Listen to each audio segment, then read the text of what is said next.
आज हम जानेंगे कि किस तरह से आप पब्लिक स्पीकिंग की कला में माहिर बन सकते हैं। इस वीडियो में हम बात करेंगे कि किस तरह से आप अपने स्टेज के डर से आजाद हो सकते हैं और किन तरीकों का इस्तेमाल करके आप बहुत सारे लोगों को अपने विचारों से प्रभावित कर सकते हैं। अगर आप एक बेहतर पब्लिक स्पीकर बनना चाहते हैं या लोगों को प्रभावित करने के तरीके सीखना चाहते हैं या फिर एक अच्छे लीडर बनना चाहते हैं, तो ये वीडियो सिर्फ आपके लिए ही है। ये वीडियो को आपको क्यों देखना चाहिए? आज के वक्त में दुनिया को लीडर्स की बहुत ज्यादा जरूरत है। हमें वो लोग चाहिए जो हमारे समाज को पहले से बेहतर बनाने के लिए काम कर सकें। हमें वो लोग चाहिए जो एक बेहतर बिजनेस खड़ा करके अच्छे प्रोडक्ट मार्केट में ला सकें, जिससे लोगों का फायदा हो। लेकिन यह सब कर पाने के लिए उन्हें एक कला में माहिर बनना होगा, और वह है पब्लिक स्पीकिंग। दुनिया के किसी भी सक्सेसफुल व्यक्ति को ले लीजिए, उसमें यह ताकत होती है कि वो बहुत से लोगों को एक साथ इन्फ्लुएंस कर सकता है। लेकिन बहुत से लोग स्टेज के नाम से ही कांपने लगते हैं। सक्सेसफुल तो हर कोई बनना चाहता है, लेकिन ये वो डर है जिससे लड़ने जाने पर बड़े से बड़ा आदमी एक बार जरूर घबराता है। ये वीडियो आपके इस डर का सॉल्यूशन है। ये आपको बताती है कि किस तरह से आप पब्लिक स्पीकिंग की कला में माहिर बन सकते हैं। अगर आपको जानना है कि किस तरह से आप पब्लिक स्पीकिंग सीख सकते हैं या किस तरह से आप गले और फेफड़े की कसरत करके अपनी आवाज को बेहतर बना सकते हैं, या फिर अगर आप जानना चाहते हैं कि अपने सुनने वालों को एक भीड़ में इकट्ठा करना क्यों जरूरी है, तो यह वीडियो अंत तक जरूर देखें। एक बेहतर पब्लिक स्पीकर बनने के लिए आपको खुद के बारे में ना सोचकर अपने टॉपिक के बारे में सोचना होगा। हम सभी लोग गाड़ी चलाना किताब पढ़कर नहीं सीखते। अगर किसी भी व्यक्ति को गाड़ी चलाना सीखना होता है तो वो उसे चलाकर सीखता है, और लगभग हर कोई उस पर से ना एक बार जरूर गिरता है। ठीक उसी तरह से अगर आपको पब्लिक स्पीकिंग सीखना है तो आपको लोगों के सामने जाकर बोलना होगा। शुरुआत में आपसे गलतियां जरूर होंगी, लेकिन वो सभी के साथ होती हैं। उन्हीं गलतियों से आप बेहतर तरीके से बोलना सीखते हैं। दुनिया के महान पब्लिक स्पीकर्स भी जब पहली बार स्टेज पर गए थे तो उन्हें घबराहट हुई थी। लेकिन पब्लिक स्पीकर बनने का मतलब यह नहीं होता कि आपको डर ही ना लगे। इसका मतलब होता है कि आपको उस डर को काबू करना आना चाहिए। अब आप सोच रहे होंगे कि किस तरह से आप अपने डर से आजाद हो सकते हैं। इसके लिए आप 3 तरीके अपना सकते हैं। सबसे पहले तो अपने बारे में सोचना छोड़कर अपने दिए गए टॉपिक के बारे में सोचिए। बहुत से लोग स्टेज पर जाते ही सोचने लगते हैं कि लोग उनके बारे में क्या सोच रहे हैं, या फिर कहीं वे देखने में कुछ खराब तो नहीं लग रहे। आप यह सब ना सोचकर अपने मैसेज पर ध्यान दीजिए जो आप लोगों तक पहुंचाने के लिए आए हैं। इसके बाद अपनी बात को पहले से ही तैयार करके जाइए। बहुत से लोग बिना तैयारी किए स्टेज पर चले जाते हैं और वहां जाकर यह भूल जाते हैं कि उन्हें बोलना क्या था। इस तरह से वे और घबराने लगते हैं। इसीलिए हमेशा अपनी स्पीच को याद और प्रैक्टिस करके जाइए। इसके बाद अंत में जब आप बोलने के लिए जाइए तो यह उम्मीद कीजिए कि आप असल में बोलने में कामयाब होंगे। अपनी विनम्रता को बनाए रखिए। अपने डर को बगल में रखकर एक खुले दिमाग के साथ बोलिए। शुरुआत में सभी खराब करते हैं, लेकिन कुछ वक्त तक प्रैक्टिस कर लेने के बाद सारे ही लोग अच्छा बोलने लगते हैं। एक टोन में ना बोलकर अपनी बात के जरूरी शब्दों पर जोर दीजिए। गाने सुनते वक्त आपने यह देखा होगा कि उसमें अलग अलग धुन का इस्तेमाल होता है। जरा सोचिए, आपका मनपसंद गाना सुनने में कैसा लगता अगर उसमें सिर्फ एक तरह का धुन बजता और गाने वाला सिर्फ एक टोन में गाए जाता। कोई भी चीज अगर पूरी तरह से सिर्फ एक खूबी को दिखाए तो वो खूबसूरत नहीं लगती। सोचिए, अगर दुनिया सिर्फ एक ही रंग में रंगी होती तो कैसा लगता। आपके आसपास हर जगह सब कुछ सफेद रंग का हो जाए तो कैसा लगेगा। यहाँ पर कहने का मतलब ये है कि बोलते वक्त कभी इस तरह से मत बोलिए कि सुनने वाले को लगे आप रद्द कर कुछ बोल रहे हैं। अपने टोन को जरूरत के हिसाब से बदलते रहिए और अपने वाक्य के जरूरी हिस्सों पर और देकर बोलिए। एग्जाम्पल के लिए, अगर आपको कहना है कामयाब आपकी किस्मत का नहीं बल्कि आपके कर्मों का नतीजा, तो यहाँ पर आप इस वाक्य के कुछ जरूरी शब्दों को पहचानिए, जैसे कामयाबी, किस्मत, कर्मों और नतीजा। अब आप इन जरूरी शब्दों को थोड़ा सा जोर देकर बोलिए ताकि ये शब्द सुनने में बाकी के शब्दों से अलग लगे। लेकिन जोर देकर बोलने का मतलब ये नहीं है कि आप उसे चिल्लाकर कहें। इसका मतलब है उसे कुछ अलग तरह से कहना ताकि सुनने वाला यह समझ जाए कि वो शब्द वाक्य के जरूरी शब्द है। अगर आप जोर से बोल रहे थे तो उन जरूरी शब्दों को आराम से कहिए। अगर आप आराम से बोल रहे थे तो उन शब्दों को जोर से कहिए, या फिर आप उसे अपने स्टाइल में कुछ अलग तरह से कहने की कोशिश कीजिए ताकि वो बाकी के शब्दों से अलग लगे। अपनी बात के जरूरी हिस्से को अलग तरह से बोलने के 3 तरीके हो सकते हैं। सबसे पहला है अपने स्पिच को बदलना, दूसरा है अपने बोलने की रफ्तार को बदलना, और तीसरा है कुछ देर तक रुककर बोलना। जब हम कुछ मजेदार बात बता रहे होते हैं तो हम तेज बोलते हैं, और जब कुछ खूबसूरत लम्हों की बात करते हैं तो आराम से बोलते हैं। इससे हमारे टोन अलग हो जाते हैं। इसके बाद अगर आप अपनी जरूरी बात को बोलने से ठीक पहले या ठीक बाद कुछ देर के लिए रुक जाएंगे तो वह बात बाकी की बातों से अलग लगेगी। या फिर अगर आप अपने वाक्य की शुरुआत तेज रफ्तार में बोलते हुए करेंगे और उसके अंत में उसे धीरे बोलेंगे तो वो भी सुनने में अलग लगेगा। इस तरह से आप अपनी स्पीच को अट्रैक्टिव बना सकते हैं। अपनी बात के जरिए अपने लोगों में इमोशंस पैदा करने वाला व्यक्ति बहुत अच्छा स्पीकर होता है। इंसान हमेशा अपनी इमोशंस के आगे मजबूर हो जाता है। यही वो चीज है जो हमारी जिंदगी में रंग डालती है और इसे खूबसूरत बनाती है। अगर आप किसी तरह से अपने सुनने वालों के अंदर एक भावना पैदा कर सकें तो वे आपको बहुत पसंद करने लगेंगे। लोग इसीलिए कॉमेडी शो ज्यादा देखने जाते हैं और एक डॉक्यूमेंट्री कम देखते हैं, क्योंकि कॉमेडी में एक इमोशन को पैदा करती है खुशी। सिर्फ यही नहीं, सेल्स में भी जब हम कस्टमर की इमोशंस पर ज्यादा ध्यान देते हैं तो हम अपने प्रोडक्ट को आसानी से बेच पाते हैं।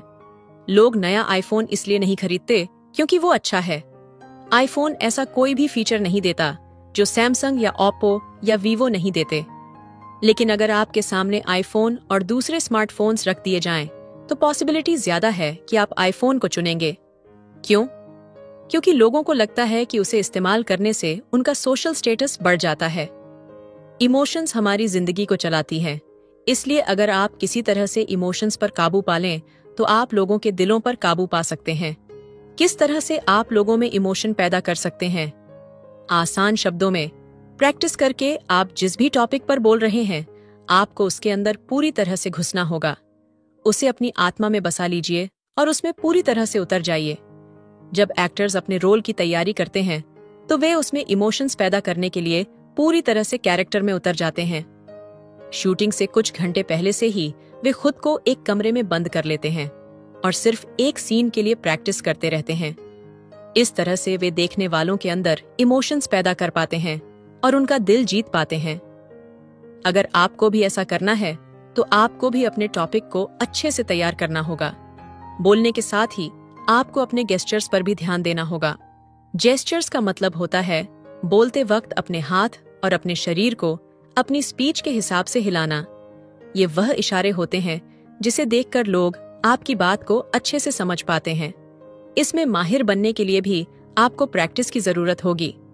सबसे पहले तो इन्हें जबरदस्ती बाहर लाने की कोशिश मत कीजिए।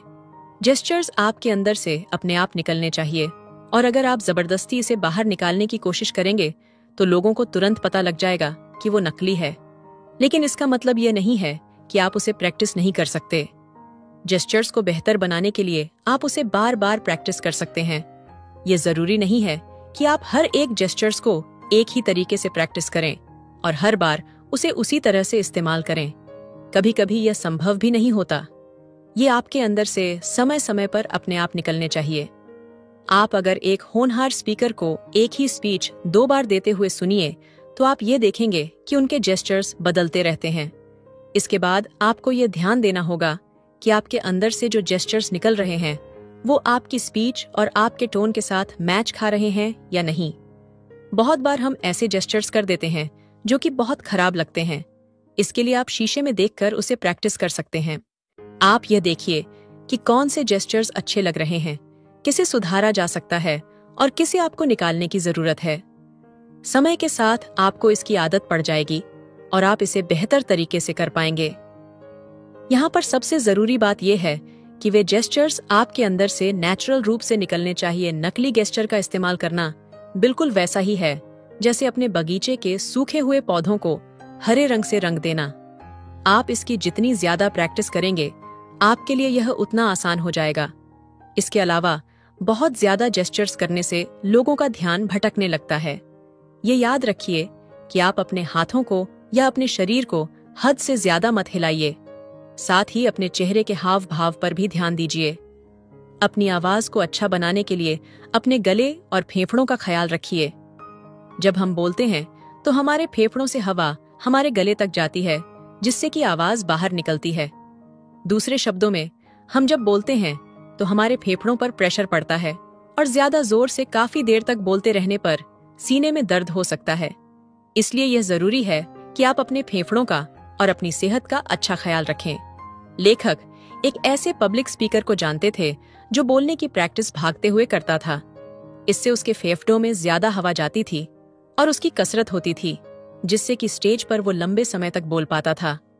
आप चाहें तो यह तरीका अपना सकते हैं या फिर एक दूसरे तरह से भी कसरत कर सकते हैं। सबसे पहले अपने हाथों को अपने कमर पर रखिए और एक हाथ की उंगली को दूसरे हाथ की उंगली से छूने की कोशिश कीजिए। इससे आप अपने फेफड़ों को दबा रहे हैं, जिससे कि सारी हवा बाहर निकल रही है। इसके बाद अपने शोल्डर्स को ऊपर उठाए बिना आप सांस अंदर खींचिए। इसे बार बार दोहराइए। फेफड़ों के अलावा आपका गला भी अच्छे से बोल पाने के लिए बहुत जरूरी होता है। इसकी कसरत करने के लिए अपनी गर्दन को फिक्स करके अपने सीने को लेफ्ट राइट घुमाइए। ऐसा करते वक्त अपने सिर को आगे की तरफ झुकाइए। इससे आपके गले को राहत मिलेगी। गले को खोलने के लिए आप अपने मुंह को खोलिए और उसे पूरी तरह से खुला रखकर बोलने की कोशिश कीजिए। इससे आपकी आवाज की क्वालिटी अच्छी हो जाएगी। लेकिन आवाज अच्छी होने का मतलब सिर्फ ये नहीं है कि वो तेज हो। इसका मतलब यह भी है कि वो साफ हो और स्टेज के पीछे जो लोग बैठे हैं वो भी आपकी बात को अच्छे से और साफ साफ सुन पाएं। अगर आपकी आवाज साफ होगी तो आपके फुसफुसाने पर भी लोग आपको अच्छे से समझ पाएंगे। ऐसा कर पाने के लिए आप अपने हाथ को अपने मुंह के पास लगाइए और ये शब्द जोर जोर से बोलिए। क्रेश, डेश, व्हिल, बज। इन शब्दों को तब तक बोलते जब तक आप इनके वाइब्रेशन को अपने हाथों पर महसूस ना करने लगें। अपने सुनने वालों को एक भीड़ में इकट्ठा कीजिए ताकि आप अपनी बात को लोगों तक अच्छे से पहुंचा सकें। क्या आपने कभी यह देखा है कि किसी सेमिनार में एक व्यक्ति ताली बजाता है और फिर सारे ही लोग अचानक से तालियां बजाने लगते हैं? क्या आपके साथ कभी यह हुआ है कि आपके ग्रुप में सारे लोग अचानक से ऊपर देखने लगते हैं और आप भी उसी वक्त ऊपर देखने लगते हैं? इंसानों की इस खूबी को कॉन्टैगियन कहते हैं, जिसका हिंदी में मतलब होता है एक व्यक्ति के विचार या रोग का दूसरे व्यक्तियों तक पहुंचना। इसका आसान सा मतलब होता है एक चीज का फैलाव। इसका मतलब ये है कि अगर आप अपने सुनने वालों को एक भीड़ में इकट्ठा कर लेंगे तो आप अपने विचारों को उन तक आसानी से पहुंचा सकते हैं। भीड़ में विचारों को इन्फेक्शन बहुत तेजी से फैलता है। अगर एक भीड़ भरी जगह पर एक व्यक्ति अचानक से चिल्लाने लगे, आग आग, भागो भागो, तो सारे लोग पागलों की तरह भागने लगेंगे। इसलिए अगर आप चाहते हैं कि सब लोग आपके विचारों को सुने तो उन्हें अलग अलग मत बैठने दीजिए। उन सभी को एक भीड़ में इकट्ठा कर लीजिए। यह करने के लिए आप सबसे पहले उन अलग बैठे लोगों के पास चलते हुए जाइए और उनकी जरूरतों के बारे में, डर के बारे में और भावनाओं के बारे में बातें कीजिए। एक बार जब उन अलग बैठे लोगों को लगने लगेगा कि यहाँ पर उनके जैसे विचार वाले लोग बैठे हैं, तो वे भीड़ में जाकर मिल जाएंगे और आपकी बात को अच्छे से सुनेंगे। लेकिन बहुत से लोग इस बात को नहीं मानते कि भीड़ में बैठने पर सारे लोग एक तरह से सोचते हैं। अगर आपको इस बात पर अब भी कोई शक है तो हिस्ट्री के इस एग्जाम्पल पर एक नजर डालिए। 19वीं शताब्दी में सोवियत की सरकार ने यह नियम लागू किया कि कोई भी कहीं भी भीड़ नहीं लगाएगा। उन लोगों की इस बात का डर रहता था कि अगर सारे लोग एक साथ आने लगेंगे तो सरकार से बगावत करने की चाहत अचानक फैलने लगेगी और उन लोगों को हड़ताल का सामना करना पड़ सकता है। इसीलिए आपको भीड़ इकट्ठा करने की काबिलियत अपने अंदर डेवलप करनी होगी, क्योंकि इसमें वो ताकत है जिससे सरकारें गिराई जा सकती हैं। अपने बहस करने की ताकत को बढ़ाइए। बहुत बार हम कुछ ऐसी बातें बोल देते हैं जिसे साबित कर पाने में हमें परेशानी होती है। कभी कभी हम अपनी राय देने लगते हैं और बहुत से लोग उस राय को नहीं मानते। इसलिए यह बहुत जरूरी है कि आप जो भी बोलें उसे साबित करने की ताकत भी रखें। वरना आपकी कही गई बात को आपके खिलाफ इस्तेमाल किया जा सकता है। साथ ही अगर आप अपनी बात को साबित नहीं कर पाएंगे तो लोग आप पर भरोसा नहीं करेंगे। इसके अलावा अगर आपकी कभी किसी से बहस हो जाए तो आपको उसकी बात का जवाब देना भी आना चाहिए। अपनी बात को साबित करना और दूसरों से बहस करना, ये दोनों ही जरूरी है। इसलिए आपको यह भी सीखना होगा कि किस तरह से आप अपनी बात को सही साबित कर सकते हैं, और यह भी सीखना होगा कि किस तरह से आप अपने ओपोनेंट्स की बात को गलत साबित कर सकते हैं। इसके लिए आपको 4 बातों पर ध्यान देना होगा। यो बात जिस पर बहस हो रही है, उस बात को साबित करने के सबूत उस बात के और फोन से मतलब हो सकते हैं, और उस बात के नतीजे नीचे दिए गए 8 सवालों की मदद से आप इन पहलुओं पर ध्यान देकर वो दोनों काम कर सकते हैं। जिस बात पर बहस हो रही है उसे अच्छे से समझने के लिए आप खुद से पूछिए कि क्या उसे साफ साफ शब्दों में कहा गया है। दूसरा सवाल खुद से यह पूछिए कि जो कुछ भी कहा गया है क्या उसे पूरी तरह से कहा गया है, क्या पूरी जानकारी दी गई है, कहीं उस जानकारी में कुछ कमी तो नहीं है। इसके बाद आप उस बात को साबित करने के सबूत पर ध्यान दीजिए। खुद से यह सवाल पूछिए, उस बात को किस एक्सपर्ट ने कहा है, क्या वो व्यक्ति वाकई में एक एक्सपर्ट है, क्या वो सही से सोच समझ सकता है। दूसरा सवाल ये पूछिए, क्या सारे फैक्ट्स पर ध्यान दिया जा रहा है, क्या वो सारे फैक्ट्स एक ही बात कह रहे हैं या अलग अलग, क्या वो सच में फैक्ट्स हैं या फिर किसी की राय है। इसके बाद बारी आती है यह समझने की कि उस बात के और कौन कौन से मतलब हो सकते हैं। जिन फैक्ट्स के आधार पर उस बात को कहा जा रहा है, कहीं उसका कुछ दूसरा मतलब तो नहीं निकल सकता।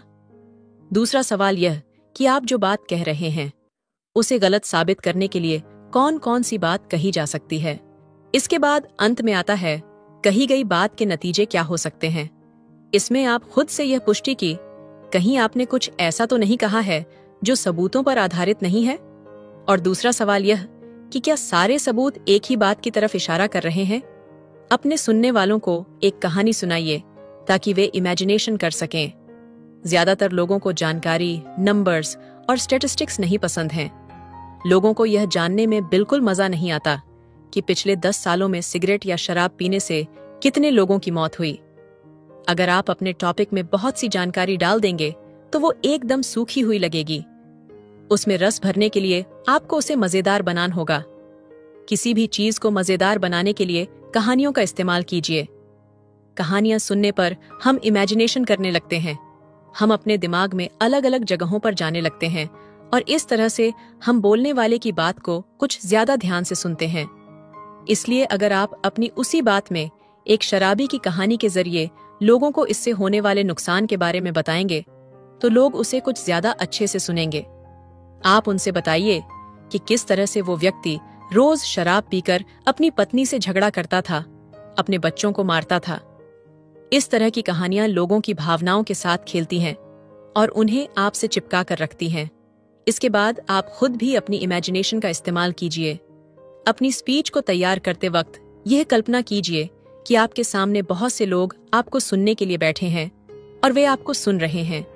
यह सोचने की कोशिश कीजिए कि आप उनके सामने किस तरह से बोलेंगे और आपकी बात को सुनने के बाद उनके क्या हाव भाव होंगे।